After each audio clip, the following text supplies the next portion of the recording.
Hi hello friends, welcome to chef food Tamil. நான் உங்கள் chef John. இந்த வீடியோவில் நம்ம என்ன பார்க்க போகிறோம்னா இஞ்சி புளி. இந்த இஞ்சி புளி ரெசிப்பியை ஈஸியாக எப்படி நம்ம சிம்பிளாக சீக்கிரமாக செய்யலான்ட்டு பார்க்கலாம். இந்த வீடியோக்குள்ளே போகிறதுக்கு முன்னாடி நம்ம சேனலை சப்ஸ்கிரைப் பண்ணி சப்போர்ட் பண்ணிக்கோங்க. கூடவே இருக்கிற பெல் பட்டனையும் கிளிக் பண்ணிக்கோங்க. இப்போ வாங்க வீடியோக்குள்ளே போகலாம்.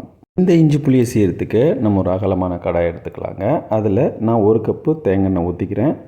நீங்கள் ரீஃபைண்ட் ஆயில் இல்லை நல்லெண்ணெய் கூட யூஸ் பண்ணிக்கலாம். இப்போது 200 கிராம் இஞ்சி சின்னதாக கட் பண்ணி வச்சுருக்கேன். 10 பச்சை மிளகாய், 10 சின்ன வெங்காயம், கொஞ்சம் கருவேப்பிலை.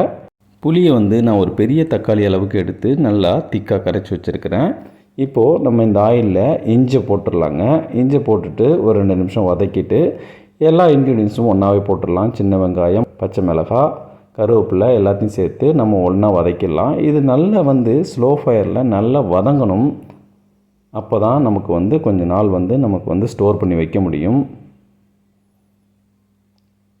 ஒரு 5 நிமிஷம் நம்ம நல்லா வதக்கலாம். இந்த அளவுக்கு நம்ம கோல்டன் ப்ரௌன் கலரில் வதக்கிக்கலாங்க. பாருங்கள், நமக்கு நல்லா வதங்கிருச்சு. இந்த சமயத்தில் நம்ம மிளகாய்த்தூள், கொஞ்சம் மஞ்சள்தூள் சேர்த்துக்கலாம். 1 டீஸ்பூன் மிளகாய்த்தூள், 1/4 டீஸ்பூன் மஞ்சள் தூள். இதை நல்லா நம்ம வதக்கிக்கலாங்க. இது நல்ல டார்க் ப்ரௌன் கலரில் நமக்கு இந்த ரெசிபி கிடைக்கும். இந்த டைமில் கரைச்சி வச்சுருக்கிற புளி கரைசலை நம்ம ஊற்றி நல்லா கிண்டி விட்டுடலாங்க. இந்த புளி கரைசல் நல்லா கொதிக்கணும். இதில் என்னென்னு கேட்டிங்கன்னா, எவ்வளோ தூரம் புளிப்பு இருக்கோ அவ்வளோ தூரம் காரம், அவ்வளோ தூரம் இனிப்பும் இருக்கும். இது 3 சேர்ந்த கலவை தாங்க நமக்கு சூப்பராக இருக்கும். நீங்கள் வீட்டில் ட்ரை பண்ணி பாருங்கள். இந்த சமயத்தில் பெருங்காயத்தூள் ஒரு 1/4 டீஸ்பூன் அளவுக்கு சேர்த்து நல்லா கொதிக்க விட்டுடலாம். ஒரு 10 டீஸ்பூன் அளவுக்கு நான் வெல்லம் சேர்த்துருக்குறேங்க. வெல்லம் நீங்கள் அச்சு வெல்லம் கிடச்சா கூட இன்றைக்கி சேர்த்துக்கலாம். ரொம்ப நல்லாயிருக்கும். நல்லா நமக்கு திக்காகி கொதித்து வருது. பார்த்திங்கன்னா தெரியும், எண்ணெய் பிரிகிற ஸ்டேஜ் வந்துருச்சு. நம்ம இதை செஞ்சு முடிக்கிறதுக்கு 1/2 மணி நேரம் ஆச்சு. இப்போ நல்லா நமக்கு கொதித்து திக்காகிடுச்சு. நீங்கள் அடுப்பை ஆஃப் பண்ணிடலாம். எண்ணெய் பிரிஞ்சு வந்துருச்சு பார்த்துக்கோங்க. இந்த டிஷ்ஷை நீங்கள் இட்லி, தோசை, சப்பாத்தி, ரைஸுக்கு கூட நீங்கள் பிணைஞ்சு அப்படியே சாப்பிட்லாம். செம்ம டேஸ்ட்டாக இருக்குங்க. வீட்டில் ட்ரை பண்ணி பாருங்கள் இந்த இஞ்சி புளியை. இது கேரளாவில் ரொம்ப ஸ்பெஷலு.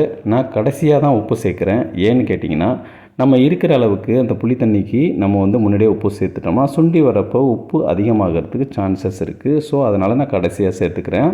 இந்த இஞ்சி புளி டிஷ்ஷை நீங்கள் ஒரு பாட்டிலில், கண்ணாடி பாட்டிலில் சேவ் பண்ணி வச்சுக்கலாம். அவ்வளோதான் ஃப்ரெண்ட்ஸ், நம்ம இஞ்சி புளி டிஷ்ஷை சூப்பராக செஞ்சு முடிச்சிட்டோம். நீங்களும் உங்கள் வீட்டில் ட்ரை பண்ணி பார்த்துட்டு கமெண்ட் செக்ஷனில் கமெண்ட் பண்ணுங்கள்.